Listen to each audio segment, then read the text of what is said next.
السلام عليكم بنات. اللهم رب الناس ذهب الباس واشفي أنت الشافي لا شفاء إلا شفاءك شفاء لا يغادر سقما.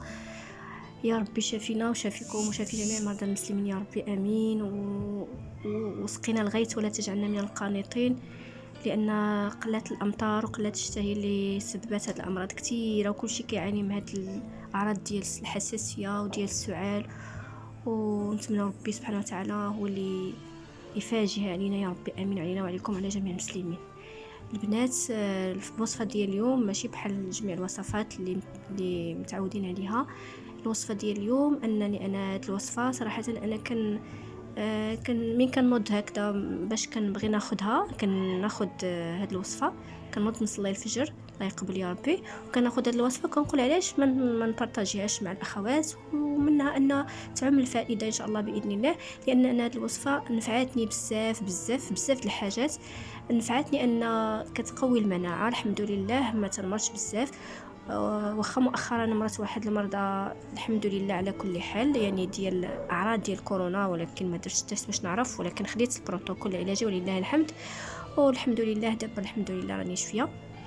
آه كتقوي المناعه، كتعالج الحساسيه الصدريه، الناس اللي تعانيوا من الربو ولا تعانيوا مثلا من الحساسيه الموسميه اللي تتكون نتيجه ديال البرد ولا ديال الغبار ولا ديال ازهار، يعني ديال الشجر ولا هذا اللي تيكونوا قراب لهم الشجر وتتنوض عليهم الحساسيه في هاد الفتره. هذه وصفه سهله، ماشي زعما شي وصفه اللي كتطلب شي حاجه، مي هي فعاله جدا وتتصلح للدراري الصغار، ممكن نعطيوها للدراري الصغار، ممكن نعطيوها للناس الكبار في السن. فقط انكم تحرصوا على انكم من تبغيو ديروا هذه الوصفه انكم تحرصوا على انكم ديروها بواحد العنايه وتكون عندكم زيت بلديه، يعني زيت العود او زيت الزيتون، تكون يعني مضمونه انها زيت الزيتون، ما تكونش مغشوشه. وحرصوا انكم تجيبوا ان شاء الله باذن الله الثوم، لا الثومه تكون ثومه حمراء، يعني ثومه حمراء راك عارفين الفوائد ديالها، هي اونتي بيوتيك طبيعي سبحان الله.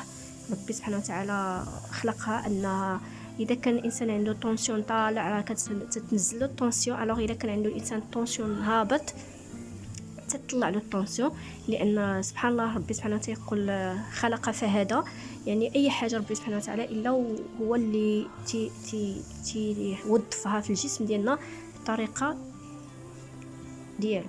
هنا البنات كما كتشوفوا هنا عندي الشريحه او الكرموس اليابس. الكرموس هنا البنات انا كنشري في الوقت ديالو تنشري كميه كثيره، وما تنحرص انني ناخذ هذه اللي كتكون شويه كحله، المهم حمراء كحله، المهم ماشي داك البيضه ديال المزلاك ما تتعجبنيش سبحان الله، انا هكا خاطري تيهرب لي منها، مي هذه تتعجبني بزاف وتنحرص انني ناخذها في وقتها، كتكون مزيانه وكتكون طريه ومسله.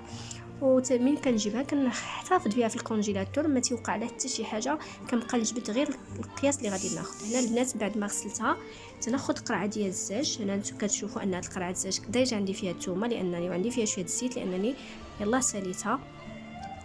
تنحيد الكرموس داك المجني ديالها وكندك مزيان في القرعه حتى كنعمر، لان هاد القرعه ما شاء الله كتهز تقريبا نص كيلو وزياده.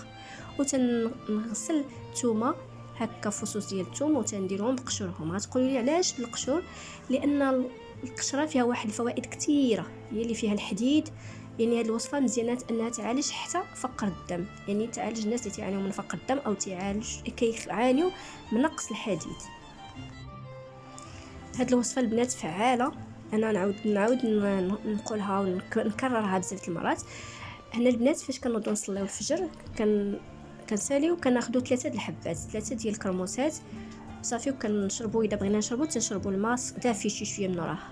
صدقوني هاد الوصفه رائعه، يعني كتعالج بزاف ديال الامراض الصدريه، من بينها البلغم، لان ملي كيكون الانسان عنده داك التنخيمه عامره وداك الشيء، يعني هاد الوصفه صراحه كتطرد داك البلغم، تخليك تخلص من هاد، يعني فقط انك تاكل الشريحه. وممكن انك تاخدي واحد المعلقه صغيره ديال الزيت.